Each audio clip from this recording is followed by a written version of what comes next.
Gojo Satoru is dead. That's not speculation, that's not bait, and that's not something Jujutsu Kaisen Modulo is trying to walk back. Gojo died during the Shinjuku Showdown nearly 70 years before the events of Modulo, and the sequel makes one thing very clear. He is not coming back physically. No revival, no secret survival, no sealed return. But here's the twist, that doesn't mean Gojo's gone. In fact, Jujutsu Kaisen Modulo might be doing something even more interesting with him. Something quieter, heavier, and arguably more impactful than a resurrection. Gojo Satoru can still return to the story without ever stepping back onto the battlefield, and the sequel has already begun laying the groundwork for exactly how. Let's talk about how Gojo can still return without breaking the rules of death. First, you need to understand what Modulo is actually about. Jujutsu Kaisen Modulo is set 68 years after the Shinjuku Showdown, the battle that defined the end of the original series.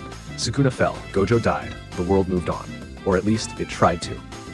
The sequel follows an entirely new generation of sorcerers led by Yuka and Tsurugi Okatsu, the grandchildren of Yuta Okatsu and Maki Zenin. On the surface, this looks like a clean slate. New enemies, new teachers, new conflicts. But Jujutsu Kaisen has never been a story that lets the past rest, and that's where Gojo comes in. Recently, Gege Akutami returned with a new JJK Modulo color spread, illustrated alongside Yuji Iwasaki. This wasn't just fan service, it was a statement. On one side, the new generation of sorcerers stood together, on the other side, the old generation loomed over them. And right there, drawn by Gege himself, was Gojo Satoru. Not alive, not active, but present. Gojo is placed next to Ryomen Sukuna, visually cementing the idea that these two were the leaders of the previous era. Sukuna, the king of curses. Gojo, the strongest sorcerer, the villain who ruled through fear and the man who ruled through protection. That positioning alone tells you something important. Modulo isn't trying to forget Gojo, it's trying to define the world that exists because of him. One of the biggest ways Gojo can still return is through legacy. Unlike Sukuna, Gojo didn't live for power. He didn't chase domination. He wanted to change the Jujutsu world itself. He wanted to protect youth, to stop children from having their lives stolen by a cruel system, and to raise a generation strong enough to never need someone like him again.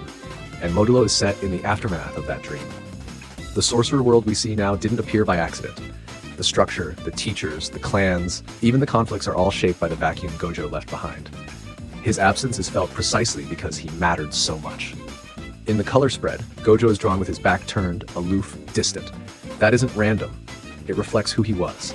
He wasn't fighting for recognition, he wasn't trying to be worshipped, he was already thinking beyond his own lifetime. That makes his influence stronger after death than it ever could be through revival. Another major avenue for Gojo's return is memory. Yuji Itadori is still alive in Modulo's timeline, and his memories of Gojo are fresh.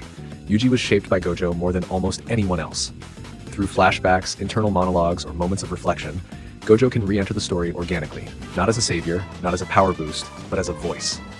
Jujutsu Kaisen has always used memory as a narrative weapon. When characters remember the dead, those memories carry weight. If Yuji struggles, doubts himself, or faces moral crossroads in Modulo, Gojo's words, lessons, and philosophy can resurface naturally. That kind of return doesn't cheapen Gojo's death, it reinforces it. Then there's the Gojo clan. The article makes it clear, the Gojo clan is alive, powerful, and more politically complex than ever.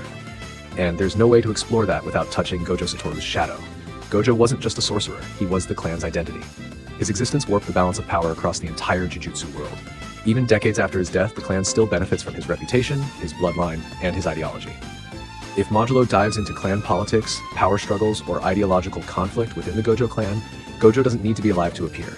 His decisions, his beliefs, and his influence can drive entire arcs. In that sense, Gojo doesn't return as a character, he returns as a force. And that may be more dangerous than any physical comeback. The most important thing Modulo establishes is that Gojo and Sukuna were mirrors. Sukuna's influence persists through fear and power. Gojo's influence persists through people. That's why Dabura, the new antagonist, is positioned as Sukuna's modern counterpart. And that's why Usami, the teacher of the new generation, mirrors Gojo's old role. The world is repeating itself, but not perfectly. Gojo's return isn't about him throwing punches again. It's about whether his vision succeeded, whether the future he fought for can survive without him. So, no, Gojo Satoru is not coming back physically in Jujutsu Kaisen Modulo, but his presence is everywhere. In the new generation, in the clans, in the memories of those he saved, and in the world that still hasn't learned how to live without him. And maybe that's the most Gojo-like return possible. Do you think Gojo's legacy will shape the final conflict of Modulo, or will the new generation reject his ideals and forge something darker?